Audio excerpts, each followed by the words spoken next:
Hey guys, today's lesson plan is going to be shadow boxing. If you're anything like me, you're probably in your family room right now or some sort of a rec room in a basement, so you might have a little bit of room, but not a whole lot that you would typically find on a training floor or in a boxing ring. You also might not have any equipment with you, and that's the case that I'm in right now. All of my equipment is at the academy, so I got to work with what I have. We're going to be doing a little bit of motion, a little bit of punching, and a little bit of footwork, and just get comfortable and familiar with what we prefer, because a lot of times we're in a martial art class and we actually don't really know what works better for our capabilities, whether it's a right lead fighting stance or it's a left lead fighting stance. So this is just a real basic elementary breakdown on kind of how to stand, how to hold your hands, and what to look out for as far as a checklist goes that you might want to be able to refer to, just to kind of sharpen and refine some of the things that you guys are already doing. Okay, for the purpose of today's demonstration, I'm going to demo on a right lead fighting stance because that's typically my preference or my go-to. This is also referred to as a southpaw position. So southpaw means a right lead, or you can have an orthodox, which is a left lead fighting stance. All right guys, so as a southpaw fighter, I'm going to have my right leg forward. Again, if you're following along at home and you prefer the opposite stance, no problem at all. Follow the same rules, but apply it to the opposite leg. In this case, my right knee and the toes of my right foot are pointed forward towards my target. My left knee is also bent. My left knee is my rear knee. So my back leg is also bent. But you'll notice that my rear heel, my left heel in the back here, is not flat. It's up off the ground. So it's not flat, it's up off the ground. I want this because I'm already in a primed or a pushing position. If I'm caught flat-footed, it makes it very difficult to move, and in order to engage on somebody or to work a combination, there's a big telegraph. So my front knee is pointed forward as well as my toes, my back knee is bent, and I'm up off of my rear heel. So we do have a combination here between bringing the hands up and bringing the head down. I want to make sure that my hands are a certain space away from my face, because if they are too close, even if I block or I check some sort of an attack, I'm still going to get hit in the head with it. So from the side position, my fighting stance in this case, I have my right leg forward, my left leg is back behind me, and you'll notice that I'm up off my left heel. If I'm in, let's say, an orthodox or a left lead fighting stance, then again, my rear heel is up and my hands are up. You more or less want to make the number 11 with your arms. So your hands are responsible for protecting your face, your arms and your elbows, they're down to more or less protect the body. And now what we're going to be working on is a box movement drill. If I move to my right, right side. Pull back, rear side. Go to the left, left side. Move forward, front side. If I switch my feet, the same rules apply. If I'm moving to my right, it's my right leg that engages. If I pull back, it's the rear leg that engages. If I move to my left leg engages. If I'm moving forward, whichever one happens to be my front foot engages. Move to my right, right side. Pull back, rear side. Move to my left, left side. Move forward, front side. Switch my feet, same rules.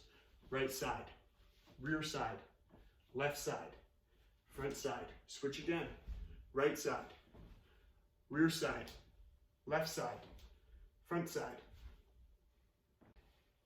So now we've had a couple minutes to work that motion or that box drill. Let's now start to target the jab. In my fighting stance, I want to recognize that my hands are responsible for protecting my face, but primarily they're responsible for protecting the bloodline that runs through the chin on both the right and the left side. When the hands are up, they're doing a pretty good job guarding that bloodline. However, when I throw my hands out, you'll notice that it becomes vulnerable.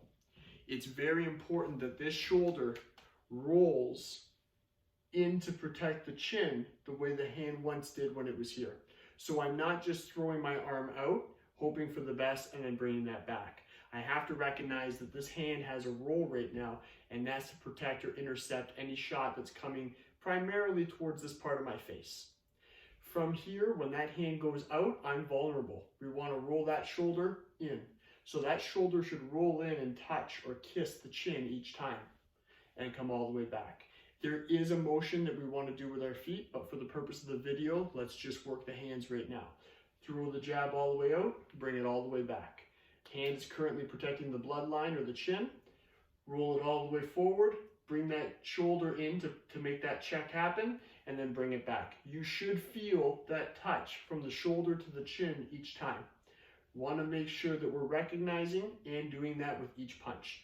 We want to reduce how often we throw that and we're open. So make sure that you're rolling that shoulder forward, and it also helps to get a little bit more extension or hidden distance that we often refer to as far as a reach goes with that jabbing technique. All right, guys, so now let's take that first hand technique being the jab, and let's superimpose that over top of the box drill that we were just doing a couple minutes ago. When I'm in my fighting stance, those hands are nice and tall. Throw the jab all the way out. Ensure that shoulder's coming in to touch or kiss the chin, and then reset back to that number 11 position. Step to the right side, throw that jab, and come all the way back to that number 11 position. Draw back, jab, step to the left, jab, advance forward, jab, step to the right, jab, draw back, jab, step to the left, jab, advance, jab. If you switch your stance and you're in the orthodox position or the left lead position, opposite hand is now jabbing, left hand forward. When we step to the right, still engaging with that right side. Throw that jab, pull all the way back, jab, step to the left, jab, advance forward, jab, cut to the right, jab, slip back, jab. When we're throwing our cross, we want to recognize that the main difference between a jab and a cross is the fact that our cross is turning. We're coming all the way across the body. So we want to make sure that we're not just throwing a jab off the rear side. So I don't want to have this go out and then have this go out. There should be a rotation or a turn that takes place with the body. That body is launching torque in a turning fashion that allows that hand to go forward. There should be more impact that's found with the cross versus with the jab. So when I throw my jab, that shoulder comes in to touch the chin, and then that hand comes all the way back. When I cross, open up that base a little bit. Allow that rear shoulder to come through. When you throw your cross, your punching shoulder, so the shoulder of the hand that's throwing the cross, should be in front of your opposite shoulder. This embeds the idea of turning. I don't want to be with my right side forward when I throw my jab and also when I throw my cross. I should have the right shoulder forward if it's punching, and when I throw my cross, my left shoulder should be forward, way in front of my opposite shoulder. When I throw my jab, when I throw my cross, my opposite shoulder is well more advanced than my right shoulder right now. And then I come all the way back to that number 11. So we've covered the jab in isolation, otherwise referred to as combo number 1. We've also covered the cross in isolation, otherwise referred to as combo number 2. We're now going to work on combo number 3, otherwise referred to as the hook. I'm in my right lead fighting stance. You heard me say previously that we always want to be up on our rear heel. This is true whenever we're moving and whenever we're throwing the majority of the techniques. However, in this case, with the hook, that is the exception to the rule. When I throw my hook, they're changing places. They're switching places. So my front heel is down, my back heel is up. When I hook, I'm going to be switching places. The reason why we're doing this is to create enough torque or drive to actually give that technique some impact or some power. I don't want this technique to be a shoulder or just an arm motion. It's very weak that way. Instead, I want to envision or embed the idea that when I throw my hook, I should be hitting with my hip. There's a beautiful saying that comes from the Filipino arts, and I credit Sifu John Koshel for this, which says, I hit you with my feet, but my hands got in the way. And what that means is all motions, regardless of whether they're leg techniques or they're hand techniques, all motions start from the ground up because body mechanics are body mechanics. So when I'm in my fighting stance, my feet start and drive, they ignite. They're the engine that lets that power come through on that hook. So when I'm here, I'm going to step, my feet will change structure roles, which means that the front heel is now up, the back heel is flat, and I'm coming through with the hook. I want this arm here to be parallel or flat with the ground, and I want that shoulder to roll in and just touch or kiss the chin. And I come right back to that fighting stance. Again, I want to get into the habit of just kind of moving a little bit, nice and relaxed, nice and controlled. It doesn't have to be fast. It doesn't have to be hard. It's more beneficial in the beginning that we do things slow and that we do them properly and smooth, because the power will come later, and that's easy to add once we have the technique, which is the hard part. So in this position, I'm going to take my left foot and I'm going to step to my left. This allows the front foot to now roll over, which makes the body turn and create torque. That shoulder is going to come through and touch and kiss the chin, and I come right back to that fighting stance. So I step out, I turn through, and I hook. The chest should be pointed to the wall to my left when I'm finished here. I should not have my chest pointed towards the screen if I'm doing a hook, okay? So I'm going to throw my jab, I'm going to throw my cross, and I'm going to throw my hook. We work a combo 1, there's that jab. We work a combo 2, there's the jab with the cross. We work a combo 3, there's the jab, the cross, and the hook. We can now just start to play with this a little bit. There's my jab, there's my jab cross, there's my jab cross hook. There's my jab, there's my jab cross, there's my jab cross hook.